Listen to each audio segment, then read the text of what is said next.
अस्सलाम वालेकुम नाजरीन, सईद बलोच एक नई वीडियो के साथ आपकी खिदमत में हाजिर है। नाजरीन, सुप्रीम कोर्ट ऑफ पाकिस्तान से अहम खबरें आपके साथ इस वीडियो में शेयर करेंगे। आईनी तरमीम जो दूसरे ही रोज़ सुप्रीम कोर्ट ऑफ पाकिस्तान में चैलेंज कर दी गई है, यानी इस आईनी तरमीम की ज़िंदगी इतनी भी नहीं थी कि शायद हफ्ता 10 दिन इस आईनी तरमीम को देखा जाता, इसको परखा जाता, बल्कि इसकी मंजूरी के अगले ही रोज़ मामला सुप्रीम कोर्ट पहुँच चुका है। और अमूमी जो एक रिवायत है वो यही है कि अब आने वाले चीफ जस्टिस शायद इस केस को टेकअप करेंगे। इस केस में क्या सूरत हाल बनती है और इस केस में क्या ग्राउंड्स दरख्वास्त में लिए गए हैं, उसके ऊपर आपको तफसीलात शेयर करेंगे। इसके अलावा जस्टिस मंसूर अली शाह कमरा अदालत नंबर 1 में पहुंच चुके हैं और दूसरी जानिब काजी साहब ने कमरा अदालत नंबर 1 छोड़ दिया है। इसके क्या पेशरफ्त है, क्या मामला है, उसकी तफसीलात भी आपके साथ शेयर करेंगे। इसके अलावा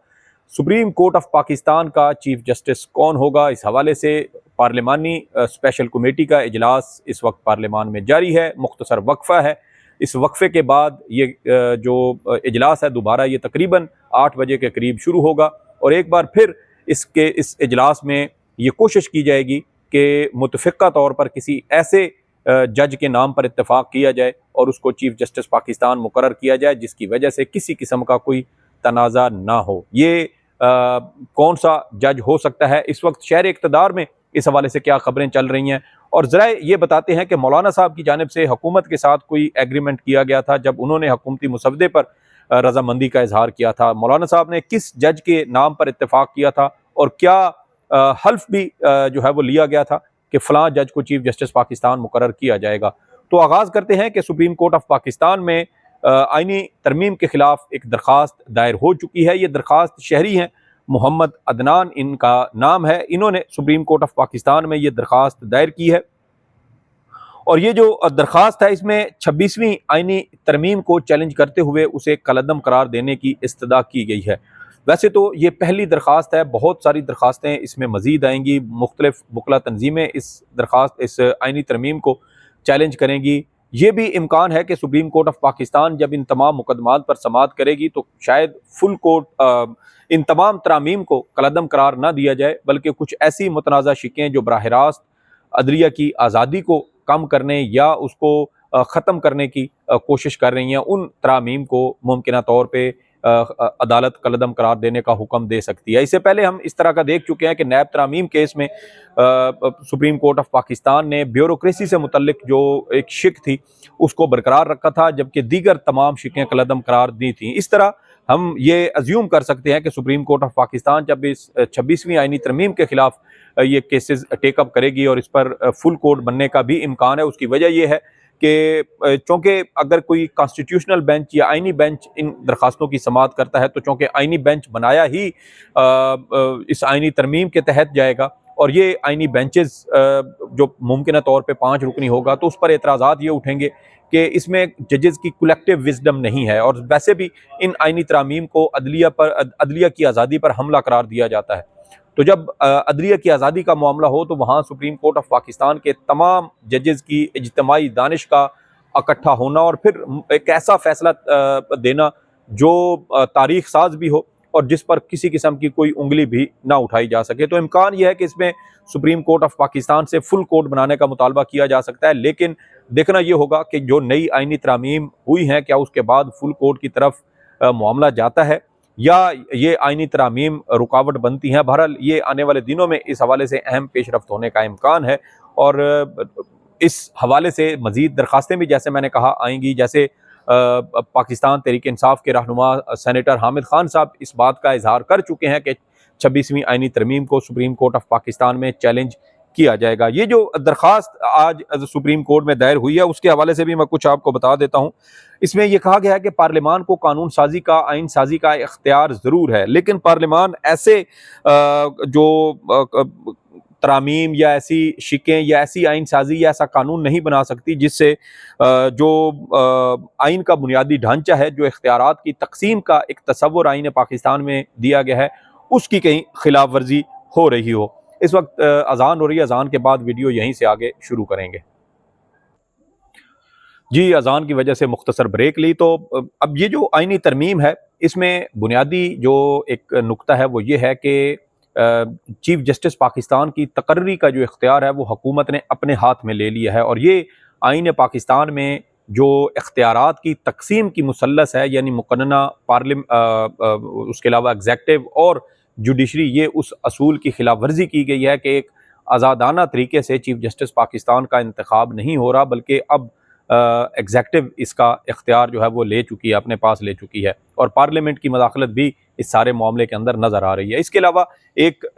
नुक्ता जो है वो ये भी लिया गया है कि अब चूँकि इस आइनी तरमीम से जुडिशल कमीशन ऑफ पाकिस्तान की हैयत ही तब्दील हो चुकी है और जो जुडिशल मेंबरान है वो अक़लियत में हो गए हैं और जो पार्लिमानी या जो सियासतदान हैं वो इसमें अक्सरियत में हो चुके हैं, तो इसलिए ये भी तरीक़ाकार आईन पाकिस्तान में दिए गए असूलों के मुनाफी है और ये अदलिया की आज़ादी के भी खिलाफ है। इसलिए इन आइनी तरामीम को कलअदम करार दिया जाए। अब ये पहली दरख्वास्त है, जैसा मैंने कहा मज़ीद दरख्वास्तें भी आएंगी और इस हवाले से नए चीफ जस्टिस के आने के बाद मुमकिन तौर पर ये दरख्वास्तें समाअत के लिए मुकर्रर हो सकती हैं और फिर एक और मुतालबा ये आएगा कि फुल कोर्ट बनाया जाए और फुल कोर्ट इन आइनी तरामीम का जायज़ा ले और इनमें से जो शिकें अदलिया की आज़ादी के मुनाफी होंगी, सुप्रीम कोर्ट ऑफ पाकिस्तान मुमकिन तौर पर उन शिकों को कलअदम भी करार दे सकती है। तो दूसरी अहम चीज़ ये है कि चीफ जस्टिस पाकिस्तान कौन होगा। पार्लिमानी कमेटी का इजलास बुलाया गया था, 4 बजे इजलास था, लेकिन थोड़ा ताख़ीर से तकरीबन 5 बजे शुरू हुआ और वो भी बिल्कुल मुख्तसर वक्त के लिए जारी रहा और उसके बाद इजलास मौखिर कर दिया गया और ये इजलास मौखिर हुआ है तकरीबन 8 बजे तक। और इजलास मौखिर करने की वाहिद वजह यह है कि हुकूमत पाकिस्तान तहरीक इंसाफ के अरकान को भी राज़ी करना चाहती है कि वो भी कमेटी इजलास में शरीक हो और वहाँ से कमेटी नए चीफ जस्टिस पाकिस्तान का ऐलान करें। कुछ ज़राए ये बताते हैं कि जब मौलाना फजलुर रहमान की जानिब से हुकूमती मुसव्वदे पर जो है वो रजामंदी ज़ाहिर की गई थी, तो मौलाना साहब की जानिब से हुकूमत से ये हल्फिया बयान लिया गया था कि वो सीनियर तरीन जज को ही कमेटी के ज़रिए चीफ जस्टिस पाकिस्तान बनाएंगे। अब इस बात में मुख्तलिफ हलकों से ये बात ज़रूर जो है वो सामने आ रही है और एक तनाजुर में अगर देखा जाए तो मौलाना फजलुर रहमान वैसे भी हुकूमत को कहते रहे हैं कि आप चीफ जस्टिस मंसूर अली शाह का बतौर चीफ जस्टिस पाकिस्तान नोटिफिकेशन कर दें तो फिर पीटीआई भी आपके साथ ऑन बोर्ड आ सकती है और ये पीटीआई का मुतालबा भी रहा है कि पहले नोटिफिकेशन किया जाए, उसके बाद फिर दीगर तरामीम के ऊपर हुकूमत के साथ बात हो सकती है। लेकिन उस वक्त ये नोटिफिकेशन नहीं किया गया और अब हुकूमत जिस तरह पीटीआई के नाराज़ अरकान को दोबारा कमेटी इजलास में शिरकत के लिए कह रही है, उससे हमें यह तासुर ज़रूर मिलता है कि हुकूमत मुतफ़िक़ा तौर पर एक ऐसे जज के नाम बतौर चीफ जस्टिस पाकिस्तान उसका ऐलान करना चाहती है जिसमें पीटीआई के लोग मौजूद हो और पीटीआई के अरकान की मौजूदगी में मुतफ़िक़ा तौर पर यह नाम उसकी मंजूरी दी जाए, क्योंकि अगर इस नाम की मुतफ़िक़ा तौर पर मंजूरी नहीं होती तो फिर ये इम्कान ही नहीं है कि पीटीआई के अरकान इस स्पेशल कमेटी इजलास में किसी भी तरह से शरीक हो सकते हैं। इस वक्त ये इजलास कुछ देर के लिए मुलतवी किया गया है, कुछ देर के बाद ये इजलास होगा। पाकिस्तान तहरीक इंसाफ भी इस हवाले से अपनी रजामंदी इस हद तक ज़ाहिर कर चुकी है कि हुकूमत या उनके कुछ लोग अगर स्पेशल कमेटी इजलास के हवाले से पीटीआई के पास आना चाहते हैं तो आएँ, हम किसी के साथ मुलाकात करने से इनकार नहीं करेंगे। लेकिन अब यही बात कि अगर ये बैठक होती है और उस बैठक में हुकूमती वफद पीटीआई को ये यकीन दहानी करवाता है कि जस्टिस मंसूर अली शाह का ही जो है वो उनके नाम का बतौर चीफ जस्टिस पाकिस्तान ऐलान किया जाएगा, तो फिर ये इम्कान पैदा हो सकता है कि पाकिस्तान तहरीक इंसाफ के वो 3 अरकान जिनके नाम का गुज़श्ता रोज़ नोटिफिकेशन जारी किया गया था वो इस कमेटी इजलास में शरीक हो सकते हैं। वैसे रात को ही पाकिस्तान तहरीक इंसाफ की जानिब से तकरीबन 1:35 पर इस बात का ऐलान किया गया था कि जब सियासी कमेटी ने ये इस बात की मंजूरी दी थी कि हुकूमत की जानिब से बनाई गई स्पेशल कमेटी जो चीफ जस्टिस पाकिस्तान का तकर्रुर करेगी उसके इजलास में शिरकत नहीं की जाएगी। अब ये सियासतदानों की एक नई बैठक होगी, पीटीआई को मनाने की कोशिश की जाएगी और जैसा मैंने कहा कि कुछ ज़राए ये कहते हैं कि मौलाना साहब की जानिब से हुकूमत से यकीन दहानी करवाई गई थी कि हम आपके मुसव्वदे पर आपका साथ देने को तैयार हैं, लेकिन जस्टिस मंसूर अली शाह का ही बतौर चीफ जस्टिस पाकिस्तान नोटिफिकेशन होना चाहिए। अब कुछ देर के बाद बिल्ली थैले से बाहर आ जाएगी और हुकूमत जो कोशिश कर रही है अगर वो उसमें कामयाब हो जाती है और पाकिस्तान तहरीक इंसाफ भी इसमें उनके साथ बैठ जाती है तो फिर यही तवक्को की जा सकती है कि कमेटी के 12 अरकान मुतफ़िक़ा तौर पर नए चीफ जस्टिस पाकिस्तान की मंजूरी देंगे और इससे एक ये भी तासुर जो है वो देने की कोशिश की जाएगी कि जो तमाम सियासी जमातें हैं उन्होंने मिल बैठकर आपस में मुशावरत से इत्तफाक राय से इस नाम की मंजूरी दी है। लेकिन पाकिस्तान तहरीक इंसाफ एक अलग सियासी जमात है, उनकी अलग सियासी हिकमत अमली है, वो इस मामले में हुकूमत के साथ बैठते हैं या नहीं, इसका फैसला पाकिस्तान तहरीक इंसाफ के रहनुमाओं ने ही करना है। लेकिन जिस वक्त ये वीडियो मैं रिकॉर्ड कर रहा हूँ उसके हिसाब से मैं आपको बता रहा हूँ कि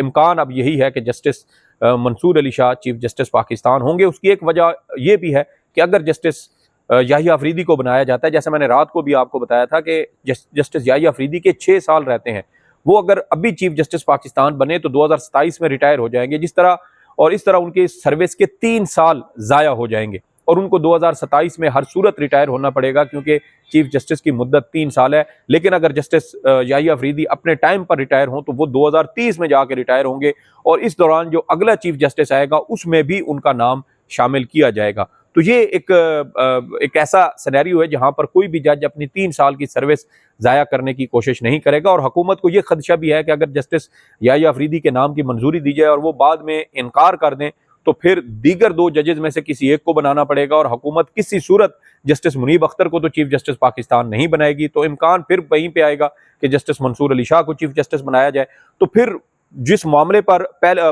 बाद में अगर घूम फिर कर उसी जगह पे आना और क्या कहा जाता है कि वो लितर खा के 100 प्याज और 100 जूते खा के आपको उसी जो है वो मकाम पे वापस आना पड़े, तो फिर बेहतर ये है कि अभी से दानिशमंदी के साथ कोई ऐसा फैसला किया जाए जो मुतनाज़ा भी ना हो और जिसमें कोई बहुत ज़्यादा डिस्प्यूट भी ना हो और उसमें हुकूमत को किसी किस्म की सुबकी का सामना भी ना करना पड़े। तो फिर वो बेहतर फैसला यही हो सकता है कि PTI को राज़ी किया जाए, उनको कमेटी इजलास में लाया जाए और उनको इस बात की यकीन दहानी करवाई जाए कि जस्टिस मंसूर अली शाह का नाम ही जो है वो फाइनल किया जाएगा। लेकिन हुकूमत चाहती है कि मुतफ़िक़ा तौर पर इस नाम की मंजूरी हो, तो शायद इस बुनियाद पर PTI कमेटी इजलास में शरीक हो जाए। लेकिन अगर कमेटी इजलास में PTI शरीक होती है तो फिर एक और अहम नुकता ये भी उठता है कि इस तरह ये तासुर भी लिया जाएगा कि पाकिस्तान तहरीक इंसाफ ने इन आइनी तरामीम को तस्लीम कर दिया है, क्योंकि PTI ने कौमी असम्बली और सेनेट दोनों में इन आइनी तरामीम का बायकॉट किया था, वोटिंग का हिस्सा नहीं बने थे। तो इस वजह से ये एक बड़ा मुश्किल फैसला ज़रूर होगा पाकिस्तान तहरीक इंसाफ के लिए कि वो इस हवाले से क्या अहम फैसला लेते हैं कि आइनी स्पेशल कमेटी इजलास में शिरकत करनी है या नहीं करनी। इसके साथ तीसरी अहम खबर जो आपके साथ शेयर करना थी कि चीफ जस्टिस काजी फायज़ ईसा चैम्बर वर्क में चले गए हैं और चैम्बर वर्क का पहला जो एक नतीजा है वो आपसे थोड़ी देर पहले सामने आ चुका है। इख्तलाफी नोट सामने आया है काजी साहब का और इख्तलाफी नोट भी जहरीला है और ऐसी ऐसी बातें उसमें की गई हैं कि कोई भी इतने बड़े ओहदे पर बैठा शख्स ऐसी बातों के बारे में सोच भी नहीं सकता जो काजी साहब की जानिब से अपने साथी जजेस के खिलाफ इसमें लिखी गई हैं। बहुत सारी चीज़ें ऐसी हैं जो काजी साहब के फैसला महफूज होने के बाद के मामलात हैं, हालात व वाक़यात हैं, उनको भी काजी साहब की जानिब से अपने इख्तलाफी नोट का हिस्सा बनाया गया है। और ये मेरे ख्याल में एक शख्स की, किसी भी शख्स की कम ज़र्फ़ी की ये इंतहा है कि वो इस तरह के हालात व वाक़यात को अपने इख्तलाफी नोट में कोट करे। बहरहाल अब ये चैम्बर वर्क में है। चैम्बर वर्क का जैसे मैंने कहा कि पहला नतीजा आज आपके सामने आ चुका है। अब मजीद भी 2-3 रोज़ काजी साहब चैम्बर वर्क में रहेंगे। बहुत सारे ऐसे केसेस जिनके फैसले उन्होंने लिखने हैं वो फैसले लिखेंगे और उसके बाद मुमकिन तौर पर वो 25 अक्टूबर की रात को रिटायर हो जाएंगे। और आज जस्टिस मंसूर अली शाह ने अपने कमरा अदालत नंबर 1 का जो कंट्रोल है वो आज संभाल लिया। आज काजी साहब नहीं आए तो जस्टिस मंसूर अली शाह कमरा अदालत नंबर 1 में उनकी अदालत जो है वो मुंतकिल कर दी गई। तो एक तरह से जस्टिस मंसूर अली शाह ने चीफ जस्टिस बनने से पहले ही 3 रोज़ पहले कमरा अदालत नंबर 1 के ऊपर जो है वो अपना कंट्रोल हासिल कर लिया है। और काजी साहब जो रुखसत हो रहे हैं वो अब चैम्बर के हद तक महदूद हो चुके हैं और वहीं से शायद वो तारीख़ के ऐसे पन्नों में हमेशा के लिए गुम हो जाएंगे और शायद जो किरदार उनका पाकिस्तान की सियासत में, पाकिस्तान की अदालती तारीख़ में रहा है, उसकी बुनियाद पर शायद उन्हें कोई याद भी नहीं रखेगा। ये अब तक की तफसीलात थी। सईद बलोच को इजाज़त दें। अल्लाह हाफ़िज़।